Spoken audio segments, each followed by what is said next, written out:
हरे Krishna everyone, स्वागत है आप सभी का स्काईवे लर्निंग हब पे। तो आज की क्लास स्टार्ट करेंगे, बट उससे पहले मैं आप सभी लोगों से रिक्वेस्ट करना चाहूँगा, अगर आप लोग हमारे चैनल पे नए हैं तो प्लीज़ चैनल को सब्सक्राइब कर लीजिए और बेल आइकन भी प्रेस कर लीजिए ताकि आपको आने वाले टाइम पे सारी नोटिफिकेशंस आपको मिलती रहें। ठीक है, तो लास्ट क्लास में हमने डिस्कस किया था सीक्वेंस के बारे में, सीक्वेंसेस क्या होती हैं, और अपर बाउंड के बारे में डिस्कस किया था। ठीक है, किसी भी सीक्वेंस का लोअर बाउंड कैसे निकालते हैं। फिर मैंने सुप्रीमम के बारे में बात की थी, जो कि रेंज सेट का सुप्रीमम होता है और आसानी से पता कर सकते हैं।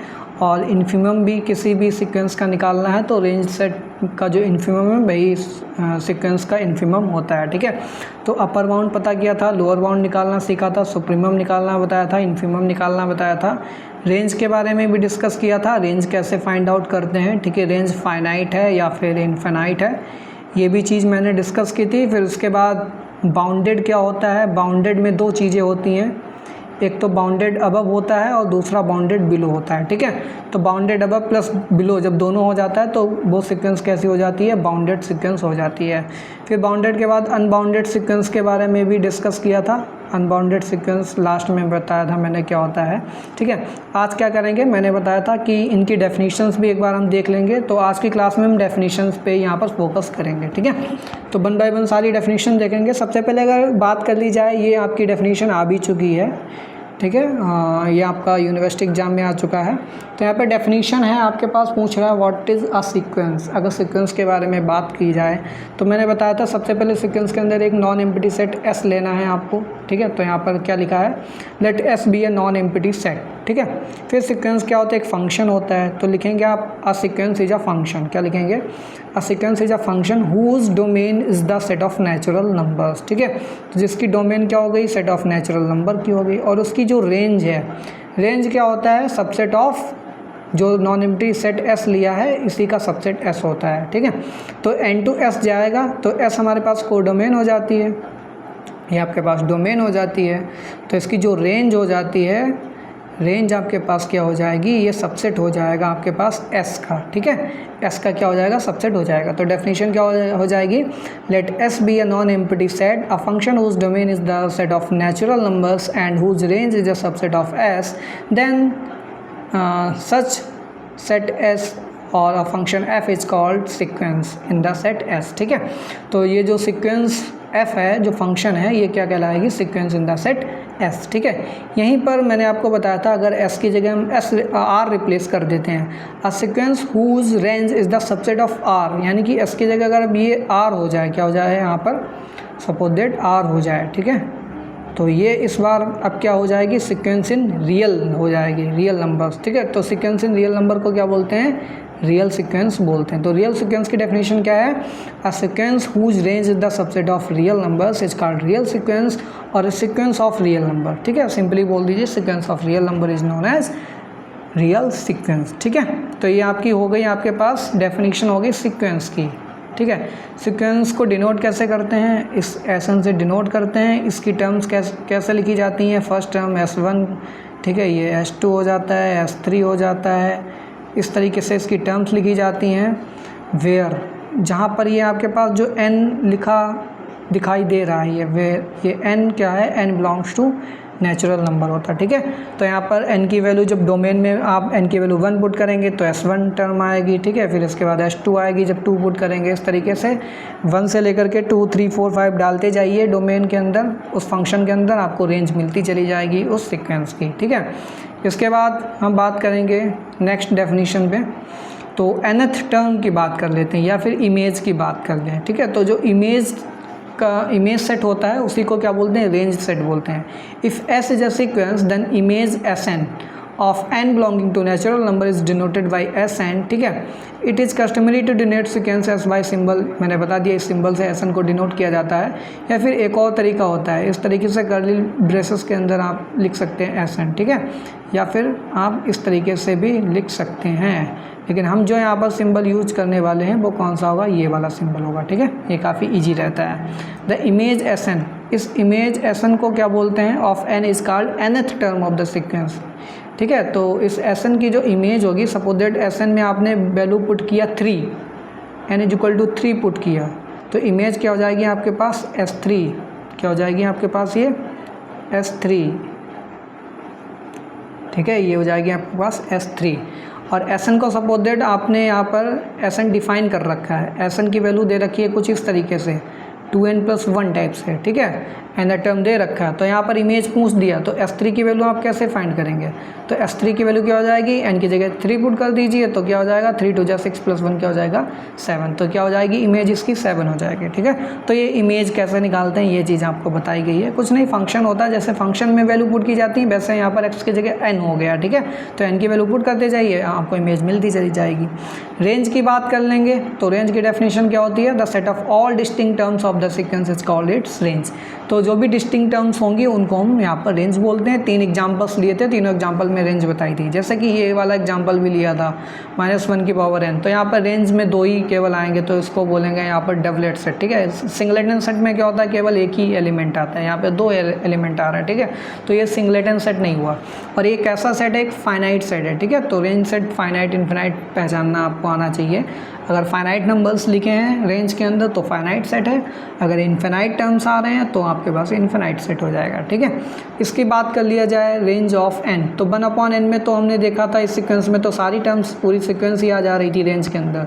तो 1/n जो सीक्वेंस है इसकी रेंज क्या हो जाएगी, यही पूरा का पूरा 1/n टाइप के टर्म्स आ जाएंगे where n belonging to natural number, ठीक है। अब ये सेट आपके पास कैसा है, ये फाइनाइट है या फिर इनफाइनाइट सेट है, ठीक है। तो वहाँ पर मैंने गलती से आपको ये बता दिया था कि ये एक फाइनाइट सेट है, बट ऐसा नहीं है, ये आपके पास क्या है, इनफाइनाइट सेट है। क्यों, क्योंकि यहाँ पर इन्फिनाइट नंबर ऑफ टर्म्स आएंगी। यहाँ पर देखिए केवल 2 ही टर्म्स आ रही थी, लेकिन यहाँ पे तो n की वैल्यू इन्फिनाइट तक हम ले जा सकते हैं। हालांकि ये बात और है कि यहाँ पर जब आप फाइंड आउट करेंगे तो इसका जो सुप्रीमम वैल्यू होगा वो 1 होगा और इन्फिमम वैल्यू होगा वो इन्फिनिटी पे 0 को अप्रोच करेगा। कहाँ अप्रोच करेगा, 0 पे अप्रोच करेगा।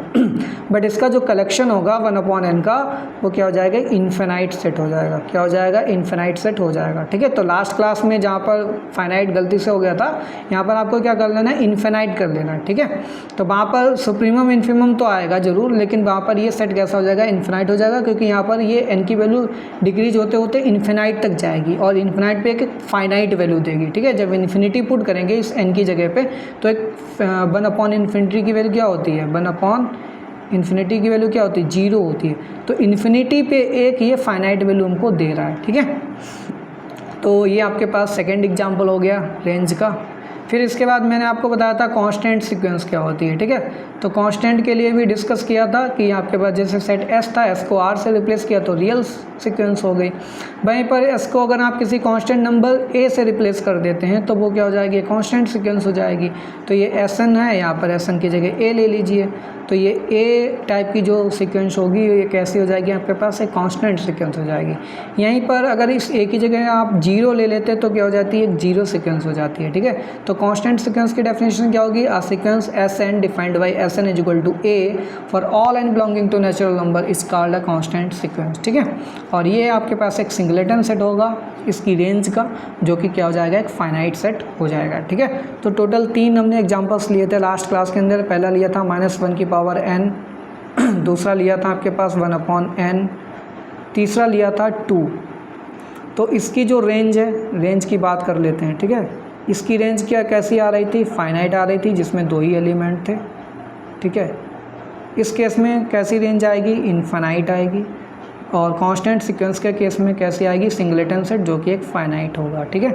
तो रेंज काफ़ी इंपॉर्टेंट है। यहाँ पर अगर टर्म्स इन्फिनिटी तक जा रही हैं तो इनफिनाइट सेट होगा। अगर आपके पास फिक्स्ड नंबर ऑफ टर्म्स ही आ रही हैं, ठीक है, गिनी हुई आ रही हैं, तो वो क्या हो जाएगा, फाइनाइट सेट हो जाएगा, ठीक है।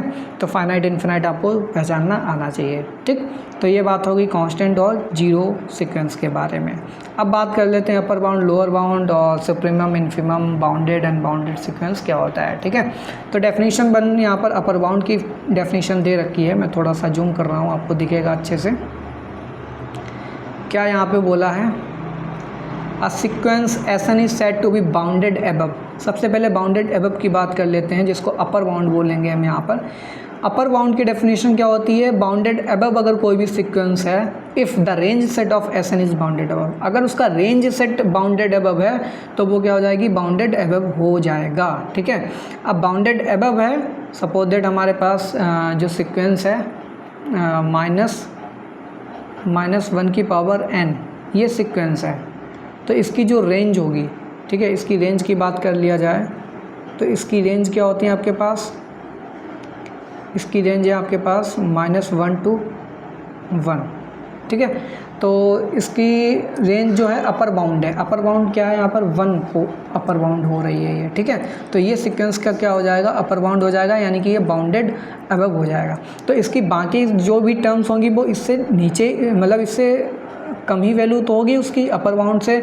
अपर बाउंड को अगर हम यहाँ पर कंसीडर करें, अपर बाउंड को सपोज दैट हम बोल दें एल से डिनोट कर दें, किससे डिनोट कर दें, एल से डिनोट कर दें इस अपर बाउंड को, एल, ठीक है।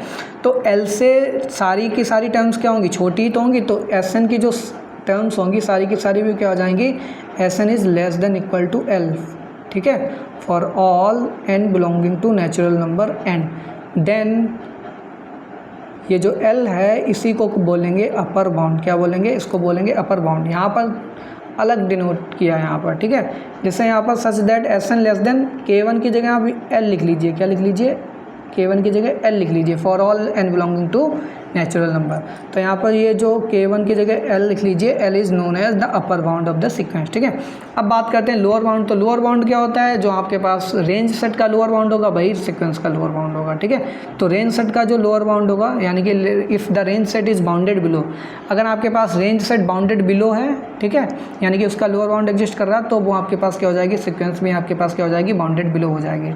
तो यहाँ पर K2 की जगह इस नंबर को आप लिख दीजिए m, क्या बोल दीजिए m, ठीक है, m सच दैट। अब यहाँ पर लोअर बाउंड से सारी टर्म्स क्या होंगी, बड़ी ही होंगी, सिंपल सी बात है। तो Sn क्या हो गया, हो जाएगा, टर्म्स हो जाएंगी सारी की सारी। तो K2 की जगह m कर दीजिए यहाँ पर, ठीक है। यहाँ पर K2 की जगह क्या करना है आपको, m कर दीजिए, m for all n belonging to natural number n, then the number m is called lower bound of the sequence, ठीक है। तो ये लोअर बाउंड और अपर बाउंड की डेफिनेशन हो गई। अब कोई भी सीक्वेंस अगर बाउंडेड अबव भी है और बाउंडेड बिलो भी है तो वो कैसी हो जाएगी, एक बाउंडेड सीक्वेंस हो जाएगी, ठीक है, bounded above and bounded below. K1 K2 की जगह क्या करना है आपको, L कर लीजिए और K2 की जगह M कर लीजिए, ठीक है। तो यहाँ पर K और L, सॉरी L और कौन सा दूसरा हमने दिया यहाँ पर लोअर बाउंड के लिए M, ठीक है। तो जो बाउंडेड सीक्वेंस होगी, बाउंडेड सीक्वेंस की जो सारी की सारी टर्म्स होंगी वो आपके पास अपर बाउंड से छोटी होंगी, यानी कि L से छोटी होंगी, और लोअर बाउंड से सारी की टर्म्स बड़ी होंगी, यानी कि M से बड़ी होंगी। तो इसी कंडीशन को क्या बोलते हैं, बाउंडेड सीक्वेंस की कंडीशन होती है, ठीक है। तो आपके पास M greater than equal to Sn greater than equal to L for all, यहाँ पे लिख लीजिए, for all n belonging to natural number n, ठीक है। तो such sequence is known as bounded sequence, ठीक है। It is necessary that a sequence be bounded above or bounded below, it is not necessary. अच्छा, ज़रूरी नहीं है कि सीक्वेंस बाउंडेड अबव ही हो या फिर बाउंडेड बिलो, कोई ज़रूरी नहीं है। अगर इनमें से कोई भी एक कंडीशन सेटिस्फाई नहीं हो रही तो कैसे सीक्वेंस हो जाएगी, अनबाउंडेड। तो अनबाउंडेड का मतलब क्या हो गया, a sequence Sn is said to be unbounded if it is either unbounded below और अनबाउंडेड अबव, ठीक है। अब बात करते हैं सुप्रीमम और इन्फीमम की। तो सुप्रीमम और इन्फीमम भी मैंने बताया था। जो आपके पास सुप्रीमम होता है, सुप्रीमम का मतलब क्या होता है, ग्रेटेस्ट लोअर बाउंड, ये सुप्रीमम होता है। और आपके पास जो लीस्ट अपर बाउंड होता है उसको बोलते हैं सुप्रीमम, ठीक है। लीस्ट अपर बाउंड को हम बोलते हैं सुप्रीमम और ग्रेटेस्ट लोअर बाउंड को बोलते हैं हम यहाँ पर इन्फीमम, ठीक है। तो लीस्ट अपर बाउंड यानी कि LUB ये क्या हो जाएगा आपके पास, सुप्रीमम, और इन्फीमम को क्या बोलते हैं, GLB, ठीक है, इसको इन्फीमम बोलते हैं, GLB को इन्फीमम, और LUB को क्या बोलते हैं, सुप्रीमम बोलते हैं। तो डेफिनेशन क्या है इसकी, द लीस्ट नंबर से M if it is exist the set of the upper bounds of Sn is called least upper bound LUB or the supremum, ठीक है, of the sequence Sn. The greatest number say M if it exists of the set of all lower bounds of Sn is called the greatest lower bound और infimum of the sequence, ठीक है। और जो range होती है, if range of a sequence is finite then the sequence is bounded because finite set is always bounded। तो आपको पता होना चाहिए कोई भी सेट अगर finite set है तो वो हमेशा क्या होगा, एक बाउंडेड होगा सेट। कैसा होगा, बाउंडेड सेट होगा, ठीक है। तो इसीलिए जो रेंज सेट है, रेंज सेट अगर आपके पास फाइनाइट आ रही है रेंज अगर फाइनाइट है तो हमेशा सीक्वेंस कैसी हो जाएगी, बाउंडेड हो जाएगी, ठीक है, बाउंडेड हो जाएगी। लेकिन कोई ज़रूरी नहीं, अगर इन्फिनाइट सेट भी है तब भी हमारे पास बाउंडेड हो सकती है सीक्वेंस। कैसे? जैसे 1/n, इसका जो रेंज सेट है इन्फिनाइट सेट है, बट इस केस में तो ये सीक्वेंस बाउंडेड है। क्यों? अपर बाउंड भी एग्जिस्ट कर रहा है, लोअर बाउंड भी एग्जिस्ट कर रहा है, सुप्रीमम भी है, इन्फीमम भी है, तो ये बाउंडेड सीक्वेंस हो जाएगी, ठीक है। लेकिन अगर हमेशा रेंज सेट फाइनाइट है तब तो हमेशा बाउंडेड होगा ही, लेकिन अगर इन्फिनाइट है तो इन्फिनाइट के केस में बाउंडेड हो भी सकता है रेंज सेट। अगर इन्फिनाइट है तो बाउंडेड सीक्वेंस हो भी सकती है और नहीं भी हो सकती। तो ये नोट डाउन करने वाला यहाँ पर रिजल्ट है, ठीक है। तो ये इंपॉर्टेंट डेफिनेशंस थी। अब जो हमारी नेक्स्ट क्लास होगी, नेक्स्ट जो अगली क्लास है, नेक्स्ट क्लास के अंदर हम यहाँ पर क्या डिस्कस करेंगे, आगे के टॉपिक्स को डिस्कस करेंगे। अभी तक आपको सारी चीज़ें क्लियर होनी चाहिए और कुछ एग्जांपल्स भी मैंने होमवर्क में दिए थे, ठीक है, तो उनको भी आपको सॉल्व करना है, ठीक। तो अगली क्लास में क्या पढ़ेंगे हम? सबसे पहले पढ़ेंगे कन्वर्जेंट सीक्वेंस क्या होती है, फिर पढ़ेंगे हम डाइवर्जेंट सीक्वेंस क्या होती है, फिर हम पढ़ेंगे ऑसिलेटरी सीक्वेंस क्या होती है, ठीक है। तो ये 3 चीज़ें पढ़नी है हमको, डाइवर्जेंट सीक्वेंस, कन्वर्जेंट और ऑसिलेटरी सीक्वेंस, ठीक है। तो मिलते हैं नेक्स्ट क्लास में, तब तक के लिए thanks for watching, have a good day.